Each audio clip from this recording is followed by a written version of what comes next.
Okay, so now I'd like everyone to do star jumps. Only joking. Now I'm sorry about if I do the technology badly, but I am bad at it. Okay, so we're talking about how the three predictor model fits into the Good Roads program for our sex offenders. And the model, I'll go into it a little bit further in the talk, but it consists of coping skills, unrealistic long-term goals and unfeasible release plans, and as applicable to Aboriginal culture.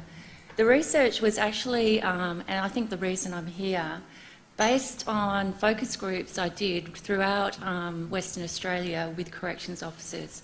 I went out to every regional centre, every metro centre, and asked them what they thought was the most predictive. So it's no surprise it's a very accurate model, and it's no surprise that it probably fits in the corrections field the best after treatment. Okay, so the model was developed for Aboriginal adult male sexual offenders who are non-violent.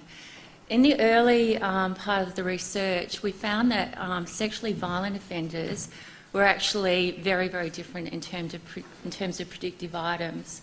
So if you use the model, you need to deal with their violence in a different manner. The primary use in WA at the moment is the assessment of pre and post sex offender program, and also for release and supervision once in the community. It anchors actuarial measures, and it provides a means of structured professional judgment, which is essentially what you people do as a group. You take the research and you apply it in a real-world situation for the individual. Rather, a lot of risk instruments look in general across the population, but they don't give you capacity to work with that one offender sitting right in front of you. Okay, so the way we use it is in the first phase of the group, and we don't call it pre-group interviews because this is part of the program. We have a number of interviews with them, and we look at their risk and protective areas and work out who is the highest risk. So who is going to get the highest dosage of one-on-one interviews throughout the program. And with low risk, we find that this group in general are very high risk offenders. Many of them are coming from the tail of the Kimberley intervention. They're people who may only have one offence but have been offending over, say, 20 years. So with our low-risk young male offenders, we generally assess them in the pre-group phase and see if we can just manage them with one-on-one rather than going into the group and perhaps being contaminated by highly sexually deviant other participants. And what the assessment does is essentially forms a baseline for the post-group assessment. So the important difference about this model and this program is we actually use a strengths-based approach. And the first thing we will say to them, we may not even talk about their sexual offences in the pre-group interviews. The first thing we'll say is, what are you good at? And not surprisingly, many of these men don't know. They don't know what their strengths are. They don't know what they can contribute to their communities. So in the very beginning, that's where we start our work. What the interviews essentially do is it builds rapport and a positive engagement before going into a program. You know, a lot of times, in a lot of cases, especially in regional areas where there's very little time and resources, bang, you're in group and it's the first time you're meeting the facilitator. That doesn't work with Aboriginal clients. And also, you're able to discuss at the outset what the expectations are. And one of the big things for Aboriginal men is disclosure. Will I have to talk about my offences? Will I have to do it in group? And this is an opportunity for them to say, you know, this is about you not coming back here again. We can deal with your offences and we will do it in your time and when you're safe. And surprisingly, about halfway through the program, 80% of participants are ready to disclose in group, although we don't expect that. Deniers are allowed into this program. At this stage, we, in partnership with the offender, negotiate their individual treatment goals and importantly, begin the formulation of their release plans. Because many of these men in the past have got to the end of their program and their release plans are terrible. They're not going to get out on parole, which is the best place for them to be, where people like you can supervise them and bring into action the things that they've actually learnt. The other thing we can do is discuss things like literacy, language, disabilities and health, which always impact on these men in these programs. Many English is a second or third language. We work out how we're going to manage that. Also, there are kinship issues. In the past, we've found halfway through programs people are related, but they didn't divulge that because of fear that one of them would be excluded. We've also found that there are offenders in there that have victims that are related to other participants. So this is a mean of actually managing that problem before we get into group. The most recent pilot that we did, we found an interesting problem that really impacted on prison and it really impacted on group. We actually had a number of elders from different regions and that caused a power struggle and it caused a splitting of the group until one of the elders who was the most problematic for other reasons was taken out of the group. The other thing we had was we delivered the program in a prison that had just expanded their women's suite, and we had a lot of up north or regional Aboriginal women come in, and of course it's a very small prison, so they could actually visualise who was in there and actually yell over the fences at time if they wish. But what they did was start singing some of our participants in the group, and this caused major problems for them and us. We didn't know how to manage that. We needed to get advice from the region they came from to how to deal with that. So if you're able to manage these issues before you even get in there, it's even better. So importantly, at this stage, we begin liaison, and this is where working together comes in. We get permission to speak to their partners, their families, their supports, their communities who in many cases don't want them to come back, prison staff so we can form a baseline for their behaviour in prison, most importantly community corrections who do a lot of this liaison work with us because who knows best offenders than people who've supervised them before. And we also work with NGOs, especially for those offenders that can't go back to their communities and will be out of country and probably will need mentors, etc. Phase 2 of the program is the most critical. This is where our Aboriginal advisor comes into play. He's generally a man that's respected across the prison because clearly we can't deal with specific language groups or country. And he's considered the cultural expert. So he begins with a group meeting with the men and vouches for the facilitators and for the program and says to them, I'm your voice throughout this program. If these are white women and you're probably going to find it hard to talk to them, but you can talk to them through me. And again, halfway through the program, they've generally developed the confidence to approach the facilitators themselves. It's also about negotiation. We sometimes have issues with some elders that have problems with deviancy using culture as a reason, and his role is to challenge those cognitions. He also delivers the module on culture within the program. And that's not about retrashing history, it's about here we are now, what are we doing moving forward, how can we do this through reconciliation.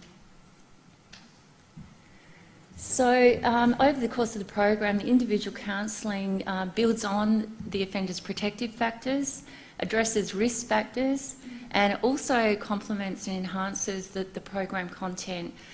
3 of the modules in the program are based on the 3 predictor model. And these are, there's a model called warning signs, a module called supports, and future goals and plans.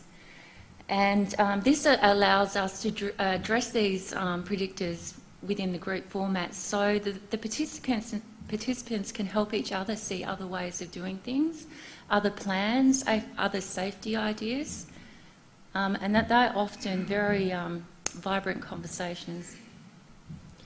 So the warning signs is an exercise that we do within the module where they create maps of their own early warning signs, their late warning signs, and how that got them to the offence they arrived at to be here in prison. We try to avoid the term sex, because for traditional Aboriginal men, that's a hard word, and it's not one that white women should be really using with them.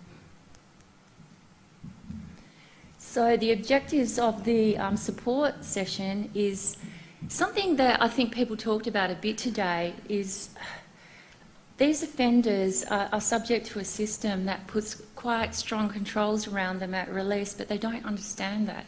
They don't understand what their rights are, they don't understand what their supports are, and that they're quite frightened of the supports that are out there. So this module is about developing knowledge about the dangerous sex offender legislation. In most of our programs so far, pilot programs, there have been at least 80% dangerous sex offender liable, with one or two becoming coming under the legislation and either going out to the community under severe restrictions or staying within prison.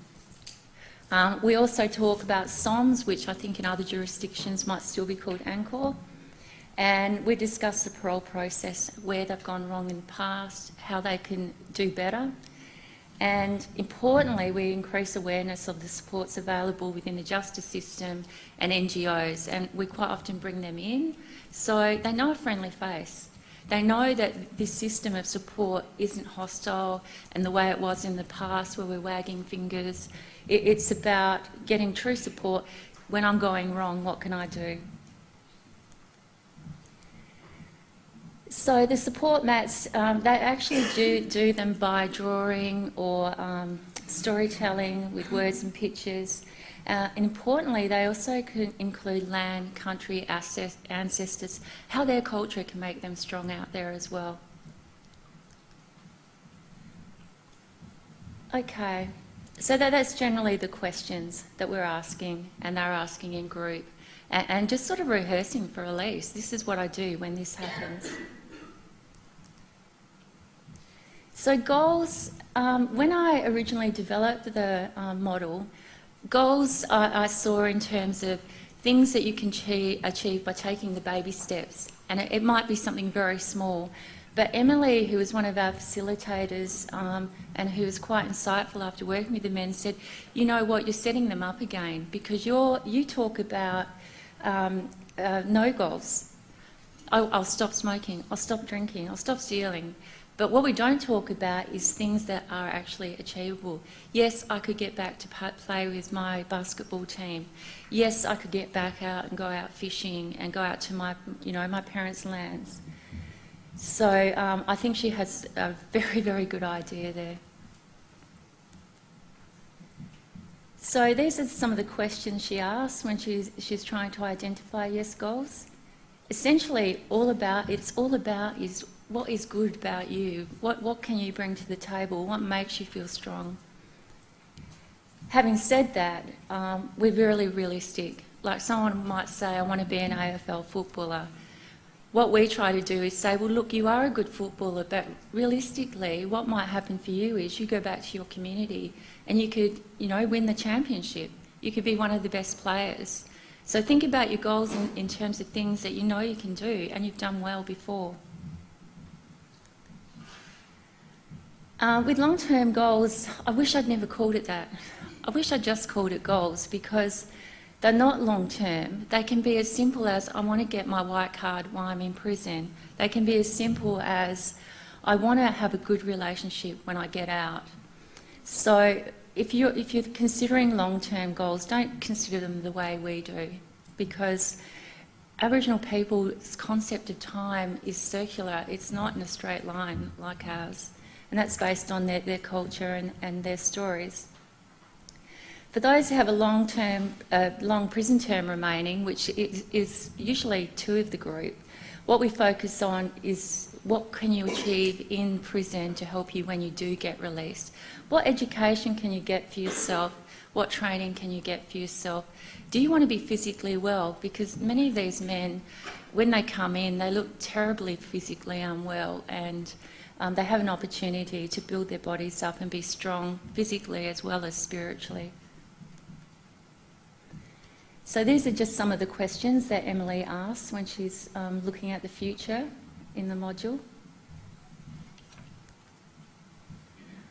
Okay, so when we assess them, what's most important is the process. Do you know the baby steps you need to take to get to getting your white card in 2 months? Do you need to go to education and ask? Do you need to attend every session? And do you need to complete the homework? And then you get your white card.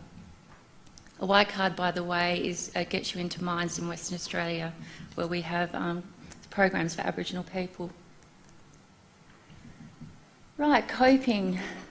I consider this one of the more important predictors in the model. I can't say that statistically because we haven't been able to examine that yet, but my view is you can have the best goals in the world, you can have the best release plans, but if you can't cope, you're not going to do well. So this is about, importantly, a lot of our men are really stressed out. It's about learning how to manage that stress, managing things like grief and loss. These men lose so many family while they're in prison, and funerals is a really high risk area for them when they lose the plot, and also dealing with the reality of where they live. So consider it from an Aboriginal worldview, not a westernised concept. So the protective factors, these are some that Emily has listed. One of them that we really work hard on is the willingness to seek emotional support from the family and other service providers out there, and professional support. The other way we actually measure this in prison is look at the change in interactions within the prison context. We actually had a man that his way of coping was just sitting in his cell and not interacting at all. And we actually found out he was a very gifted artist in his community. So we encouraged him through the program to teach the program participants to do art. And then that translated into the unit. He started teaching the younger men, and he actually started getting a bit of status from the younger men. So that's a protective factor that we might not normally consider in a different context. Okay, the other thing we try to encourage, because many of these men still have culture and many of the younger men want it, so we encourage the connection to community, culture, land, elders. It's that strong spirit, strong mind, or in our case, good coping. Okay, so risk factors, I think doing the job that you all do, these, I'm not telling you to suck eggs, but these are just examples that we use. You would have seen these over and over. Violence, I want to talk about that. I mentioned it earlier on. I've got a much larger database than this that's looking at other things with Aboriginal sex offenders, and I'm seeing a trend in that database that these people might do well in sexual offender treatment, but not in violence. They'll come back because they've killed a partner, they'll come back because they've had a fight with an uncle and caused grievous bodily harm. So if you're ever considering this model, please be aware that it won't help with violence. It's a separate issue. Okay, that's just more of the risk factors that I'm sure you're all aware of. We work pretty hard on the disconnection from community because, as I said, it's a very, very protective factor. And community corrections do so much work for us. They'll go out to communities where they have to drive, for a day, get there and find that the person they're meeting has actually gone fishing or camping because time, again, has no concept in Aboriginal culture. So the amount of work they do to get the information we need, and people out on those communities, and telling us the reality of the situation of these men and the particular clients we're working with. Again, we do a review at the end of the program, talk to prison staff, and just see if there's been measurable, observable change in terms of their coping. And it might be as simple as having less reports for conflicts or mouthing off at officers, that sort of thing. Okay, release plans. I've got a lot of information here and I'm really not telling you to suck eggs. I actually forgot to take half of it out because it's part of the training package I do. So I'm just going to flip through it. But the important thing is to look from an Aboriginal worldview and look in terms of the history, the capacities, the community functioning, the supports and the risk management issues. I think the thing with release plans, if you tackle them as you would with a non-Aboriginal offender, you're not going to have very much success. Aboriginal people are so connected to community. If the community aspect isn't right, you're probably not going to do anything with the individual. And I'm not talking about an external locus of control here. For example, in the Northwest, in the mental health service, it's not uncommon when people are going for mental health issues to come along with their family. And as a family, they identify the issue, and as a family, they deal with the issue. And it's no different with offending. Often people are seen as colluding. They're not, they're just supporting, they just don't know how to support the person in a pro-social way. Okay, the community correction officer, as I said, is critical to this. And doing things like going out in Western Australia, the communities these men live in can sometimes change from being a wet or a non-alcohol community, an alcohol community, to being dry. They can change, the management can change, people can leave because it's the wet season. The community councils can be strong or not so strong. So we really need those informations to inform the release plans. So I'll just pop through these again.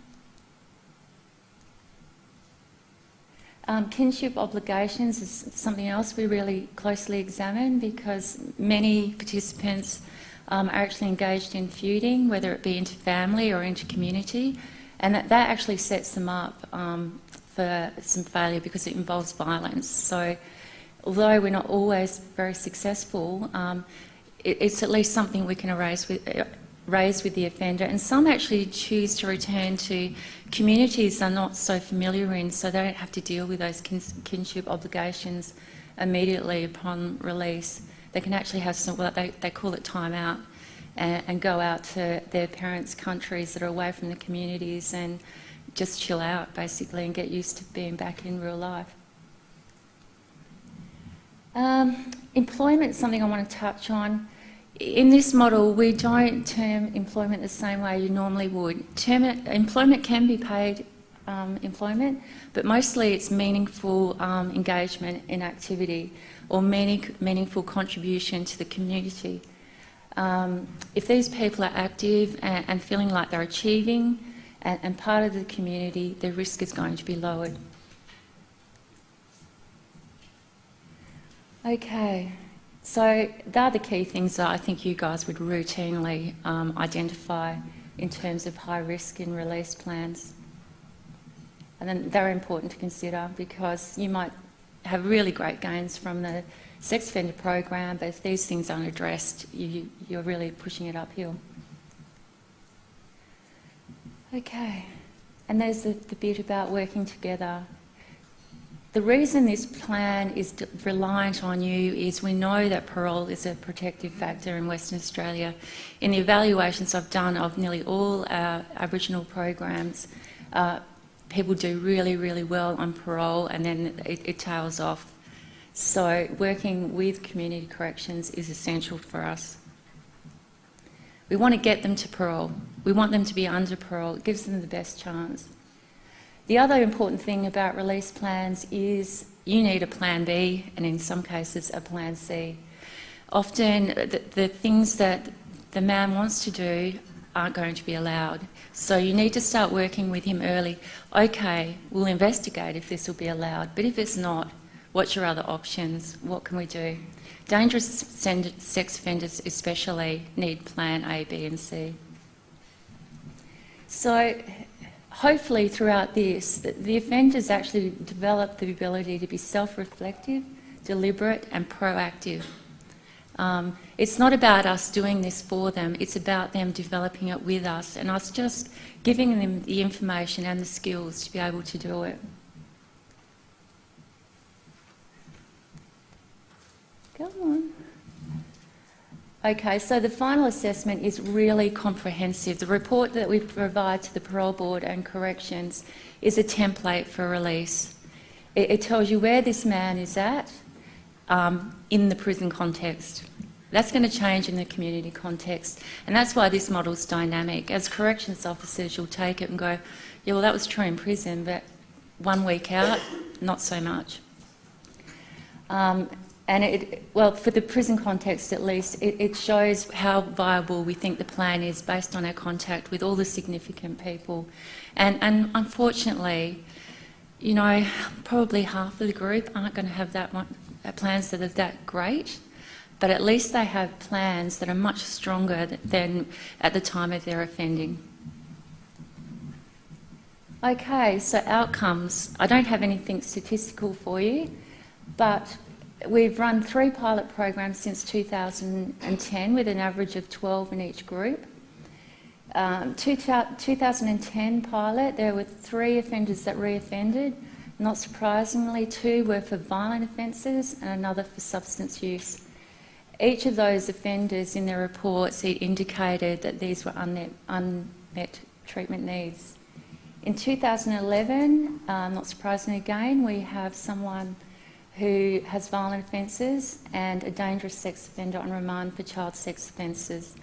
And in terms of risk prediction, we predicted that from this man. This is a man that managed to offend in his community for 20 years undetected.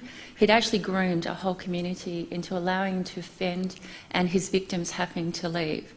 So it was no surprise to us when he went out and he just started doing the same things all over again because he thought he could. 2013, we've had 5 released so far with no reoffence, and you can see the days there are pretty short. But for the guy on 270 days free, it's the longest he's ever been out of prison. So to us, that's an achievement. Okay, so I think that brings us to the end because I left time for questions. So if anyone has any. Deborah, could you just explain what you mean by singing? Singing is a spiritual practice where women primarily will sing bad spirits that make the man fearful and hear voices. And generally it's just bad. They think something really bad is going to happen. That was a very bad explanation, but I hope you get the gist of it.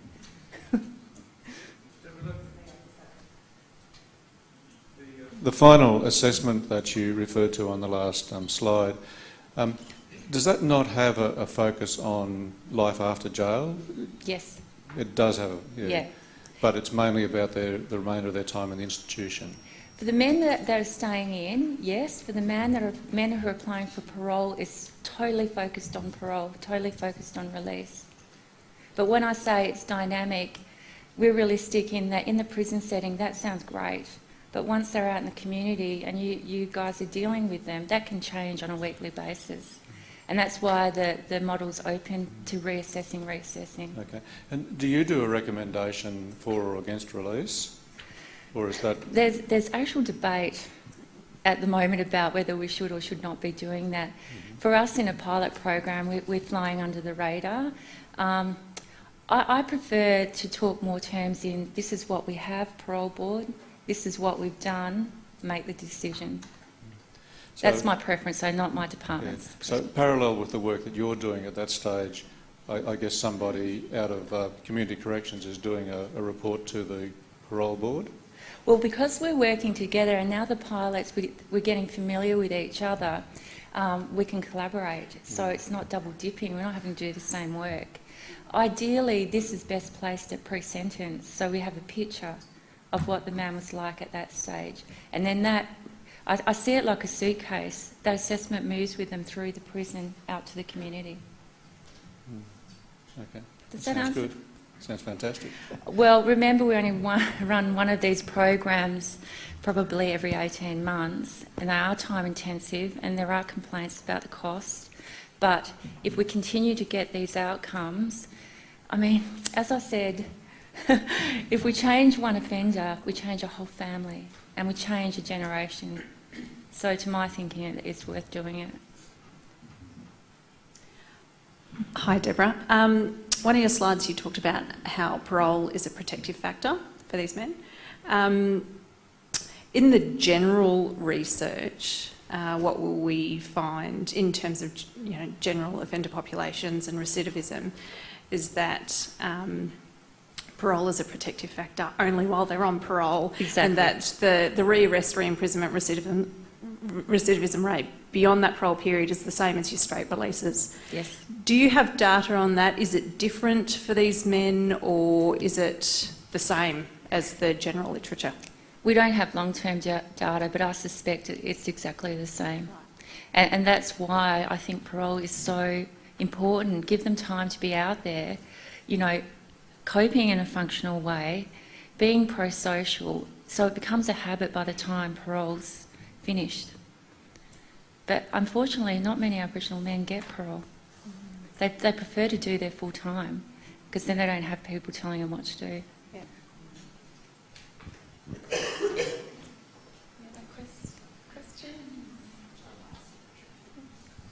Yeah. Good afternoon, Deborah. I just wanted to know, you mentioned how the assessment's not suitable or doesn't address violence. Is it suitable to be undergoing treatment for violence at the same time? Is that something that you want to be happening? Is that something that's happened in the pilot, or...? Look, what we're finding with the program is that there's time to address it in one-on-one, but the height of risk for violence for this group is so high, they actually need something else as well. I mean, I don't know if it's just particular to the Western Australian population, but if you look in their history, it's not just sexual offending, it's really extreme violence against partners, brothers, cousins. So that needs to be addressed separately. And although it's not being addressed, is that something that in the report that you're providing to the parole authority, do you touch on that at all? Yes. Or, Yes, we might say, whilst this person has done well in the areas of coping, has a great release plan, part of the problem with the release plan is his violence needs are unmet. And it'd be remiss of us not to, especially when we have stats telling us that if they reoffend again, it's going to be pretty big.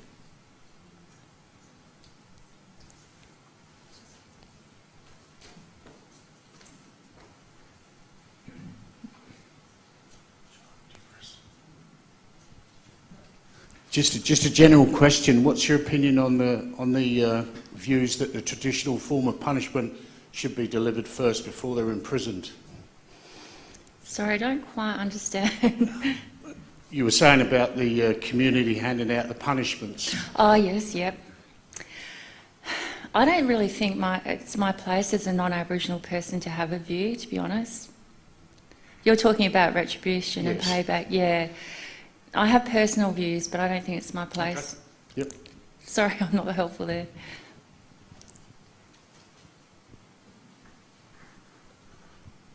Sorry, we might have missed it, but how long is the actual program?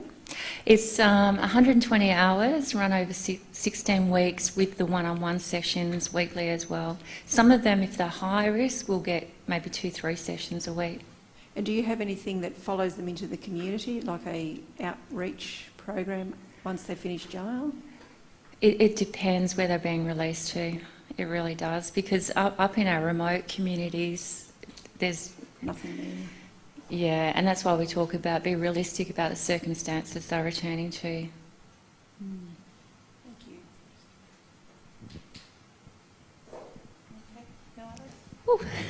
Thank you. Thank you.